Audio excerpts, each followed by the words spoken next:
सूर्य पूरब में उगता है, कब से उगता है पता नहीं, तो अब इसको भी संविधान की मंजूरी चाहिए क्या? एक भी व्यक्ति हिंदुस्तान की भूमि पर जब तक जीवित है तब तक भारत हिंदू राष्ट्र है। हम हिंदू है, हमारा हिंदू राष्ट्र है, ये सत्य है। किसी पोथी में लिखा होगा, नहीं लिखा होगा।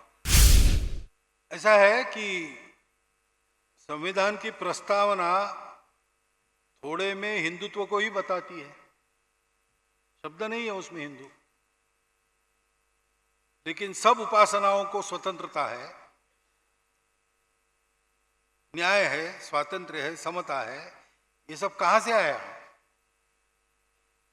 डॉक्टर बाबा साहब अम्बेडकर साहब ने कहा है कि ये मैंने फ्रांस से नहीं लिया, ये तथागत बुद्ध से लिया। बंधुभाव उन्होंने कहा है, संसद में भाषण में कहा है, बंधुभाव यही धर्म है। तो धर्म पर आधारित संविधान ये किसकी विशेषता है? ये हिंदू राष्ट्र की विशेषता है। यद्यपि हिंदू शब्द का उपयोग नहीं किया, हिंदू शब्द के बारे में रिजर्वेशंस भी होंगे, लेकिन स्वभाव से तो सब लोग वही थे। उन्होंने जो निर्माण किया उसमें उसी की छाया है। फिर हिंदू राष्ट्र बहुत पुराना है। अब सूर्य पूरब में उगता है, कब से उगता है पता नहीं, तो अब इसको भी संविधान की मंजूरी चाहिए क्या? हिंदुस्तान हिंदू राष्ट्र है भाई।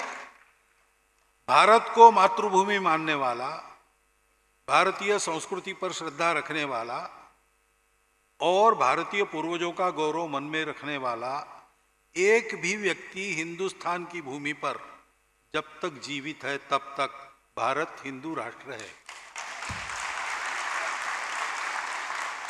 यह संघ का विचार है। और इसलिए हिंदुस्तान हिंदू राष्ट्र है। कभी मन में आया संसद के कि बदलो और उसमें शब्द डालो, वो डालेंगे, नहीं डालेंगे तो भी ठीक है। हमको कुछ उस शब्द से मतलब नहीं है, क्योंकि हम हिंदू है, हमारा हिंदू राष्ट्र है, ये सत्य है। किसी पोथी में लिखा होगा, नहीं लिखा होगा, जो है सो है, वो बदलेगा नहीं। इसलिए उस झंझट में न पड़ते हुए ये समझना कि जन्म आधारित जाति व्यवस्था ये हिंदुत्व का हॉलमार्क नहीं है। जातियां बदली है काम के अनुसार। जन्म जाति में होने के बाद भी काम बदल गया उस जाति का, तो जाति ही बदल गई। ये हुआ है।